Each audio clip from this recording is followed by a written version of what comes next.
Olá, o meu nome é Antônia e eu estarei dando continuidade à apresentação do trabalho A Química da Depressão.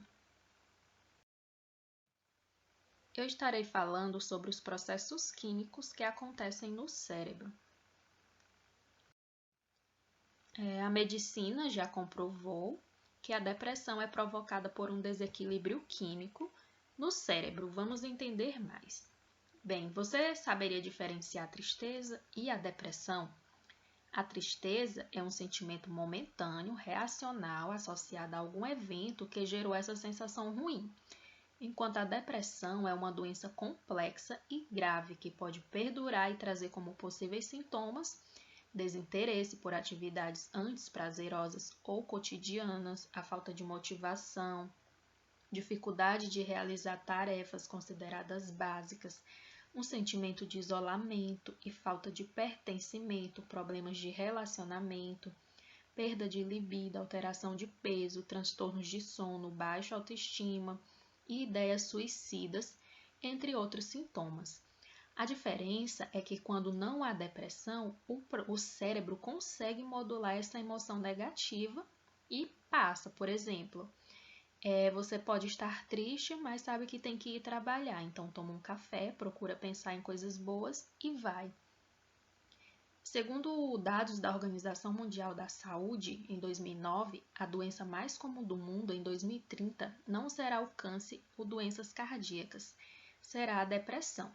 Em 2018, ela já afetava mais de 300 milhões de pessoas no mundo, sendo 11 milhões de brasileiros diagnosticados com a doença. E dificilmente todas as pessoas que sofrem da doença procuram tratamento adequado. Por quê? Devido ao estigma, a rotulagem, o estereótipo, exclusão, perda de status e discriminação em torno dessas pessoas. A depressão está na cabeça, mas não da forma como a maioria das pessoas imagina. Diversas reações químicas acontecem a todo momento no cérebro. Quando uma pessoa está deprimida, alterações químicas acontecem a todo momento.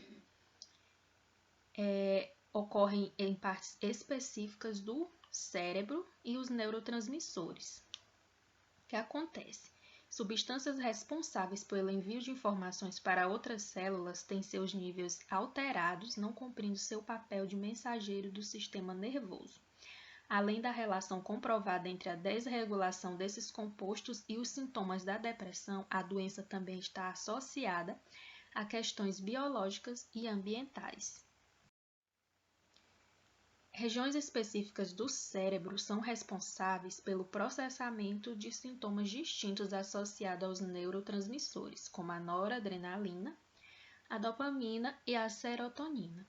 As células responsáveis pela comunicação do cérebro com ele mesmo e com o corpo são denominados neurônios, e a junção desses chama-se sinapse, região que apresenta uma fenda.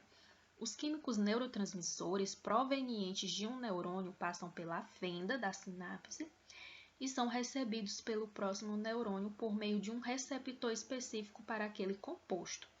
Ao interagir com a segunda célula, ocorre um estímulo para o prosseguimento da transmissão química para o restante do cérebro. Como essas células formam uma rede de conexão e cada uma delas apresenta de 10.000 a 30.000 sinapses, a falha de poucas delas ou a ausência parcial de algum dos neurotransmissores afeta a rede como um todo, causando desequilíbrios tais como a depressão.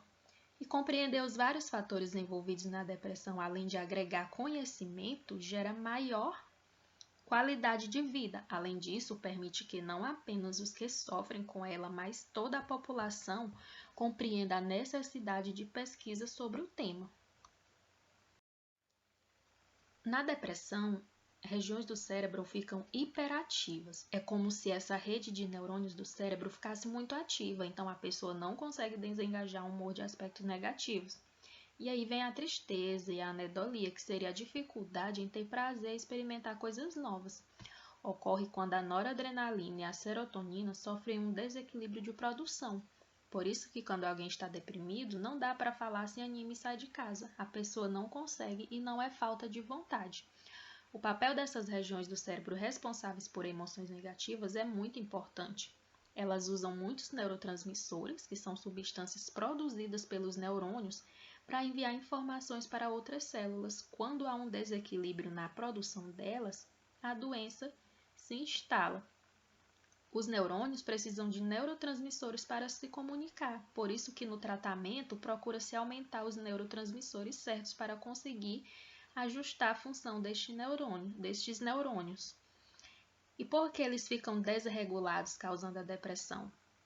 O neurologista explica que essas causas ainda não são completamente conhecidas. Há causas genéticas e ambientais, como um estresse forte ou a perda de um ente querido, um evento desse tipo, pode desencadear o desequilíbrio dos neurotransmissores no cérebro. Então, saber que a depressão tem uma origem biológica ajuda tanto o deprimido quanto o seu ente querido a ter mais empatia pelo problema. O doente não se culpa tanto e os amigos e familiares conseguem colocar a depressão numa perspectiva mais solidária.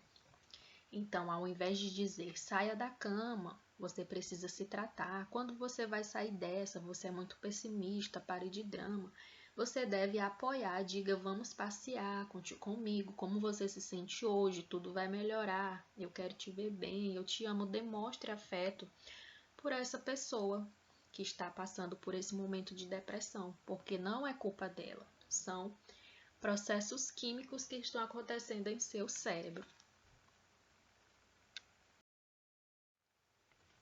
Estas são as referências utilizadas pelo grupo. Obrigada pela atenção.